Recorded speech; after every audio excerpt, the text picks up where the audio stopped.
दोस्तों इस पूरी दुनिया में अगर कोई शरारती इंसान है ना तो वो है डोनाल्ड ट्रंप। अभी डोनाल्ड ट्रंप का मुख्तलिफ जो बैनुल अक़वामी मीडिया वहाँ पे उसका बयान शाया हो रहा है। उसने बयान दिया है, यहाँ पे चौंका देने वाली बात है पाकिस्तान के लिए, अफगानिस्तान के लिए और चाइना के लिए। उसने बयान जारी किया है कि हम जो है ना अफगानिस्तान के अंदर जो बगलाम एयर बेस है हम उसको वापस लेना चाहते हैं। दोस्तों हुआ क्या था, 2001 में जब ये अमरीका वहाँ पे आया था तो उन्होंने वहाँ पे बगलाम एयर बेस को थोड़ा कैम्प किया था, वहाँ पे होटल वगैरह बनाए थे, कुछ चीज़ें बनाई थी।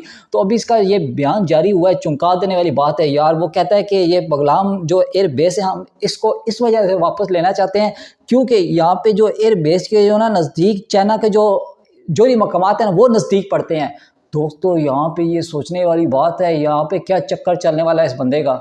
और यहाँ पे मज़े की बात बताऊँ, ये बंदा जो बयान देता है ना, जो बात कहता है वो उसको पूरा भी करता है। आप पास्ट में दे सकते हैं ईरान के साथ जैसे हुआ है, जो कुछ हुआ है, लेकिन अभी इसने सिर्फ ये कहा है कि हम सोच रहे हैं, लेकिन उसने कोई हतमी फैसला नहीं दिया है। और इस पर तालिबान का क्या रद्द अमल आया, उन्होंने फौरी तौर पर उसको रद्द किया है उस बयान को। और तालिबान ने यहाँ पे कहा है कि बगलाम एयरबेस क्या हम अफगानिस्तान की 1 इंच भी देने को तैयार नहीं है, सोचना भी ना कभी।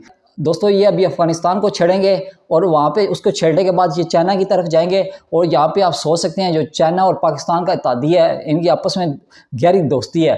दोस्तों पाकिस्तान को भी सोचना चाहिए हम जिस बंदे के साथ दोस्ती कर रहे हैं वो कहीं मुनाफिक तो नहीं है। तो दोस्तों यहाँ पे ये चौंका देने वाली बात है, सोचने वाली बात है। तो इसके पीछे उसका असल मकसद क्या है तो ये तो आने वाला वक्त ही बताएगा। लेकिन इस वक्त आप लोग इस वाक़े को कैसे ले रहे हैं, इस बयान को कैसे ले रहे हैं, आपकी इसके बारे में क्या राय है, आपने नीचे कमेंट ज़रूर करना है। दोस्तों इससे पहले कतर में भी इन लोगों ने शरारत की है जैसा कि आप सब जानते हैं, और इसके पीछे मकसद क्या है इन लोगों का, नापाक मकसद। इससे अगली वीडियो आने वाली है तो आप ज़रूर देखिएगा। आप चैनल को सब्सक्राइब कर लें। टाटा बाय बाय, अल्लाह हाफिज़।